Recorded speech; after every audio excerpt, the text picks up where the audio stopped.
তুমি কি জানো এই ফুলকে কেন বলা হয় ফুলের রানী? আমরা এখন আছি ফুলের স্বর্গে।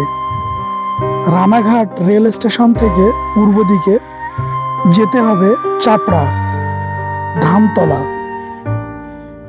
এই চাপড়াতেই হচ্ছে ফুলের সমুদ্র। বন্ধুরা, তোমরা এখানে আসলে দেখতে পাবে রাস্তার দুই দিকেই ফুলের মালা নিয়ে বসে আছে ছোট ছোট দোকান। আমরা এখন এলাম চাপড়া বড় পুকুর পাড়। এখানে একটি পার্ক আছে। এই পার্ক পিকনিকের জন্য ভাড়া দেওয়া হয়।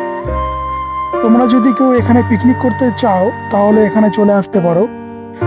খুবই সুন্দর জায়গা, চারিদিকে শুধু ফুল আর ফুল। বন্ধুরা, তোমরা এখন দেখতে পাচ্ছ চন্দ্রমল্লিকা। উৎপত্তি জাপান থেকে। 2000 প্রজাতি আছে, বিভিন্ন কালারের এই ফুল হয়ে থাকে। বন্ধুরা, এই জায়গার ফুল শুধু কলকাতাতেই নয়, ভারতবর্ষের অনেক রাজ্যেই এখানকার ফুল যায়। এছাড়াও আমাদের প্রতিবেশী দেশ বাংলাদেশেও এখানকার ফুল যায়। ভোরের বেলা ট্রাকে করে এখানকার ফুল চলে যায়। তোমরা যদি কখনো এখানে আসো দেখতে পাবে। এটি হচ্ছে সানরোজ ফুল, খুবই সুন্দর দেখতে। এইখানে সারা বছরই ফুল চাষ হয়, কিন্তু নভেম্বর মাস থেকে ফেব্রুয়ারি মাস পর্যন্ত এখানে ফুল বেশি থাকে। তাই এই সময়টায় এই জায়গায় পর্যটকের ভিড়টা একটু বেশি থাকে। এই সময় এখানে সব ধরনের ফুল দেখা যায়। বন্ধুরা, এখানে অনেক কম দামে ফুল পাওয়া যায়।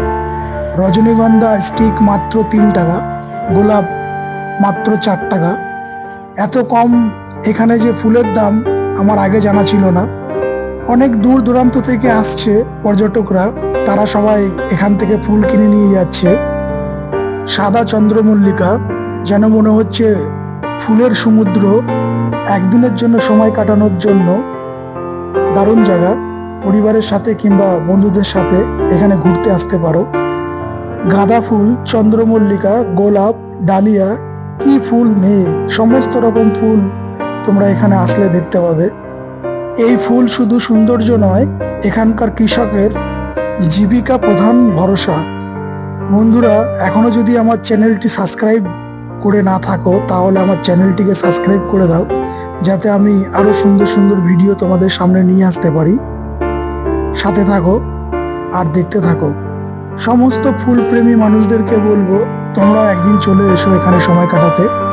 খুবই ভালো লাগবে, দারুণ জায়গা।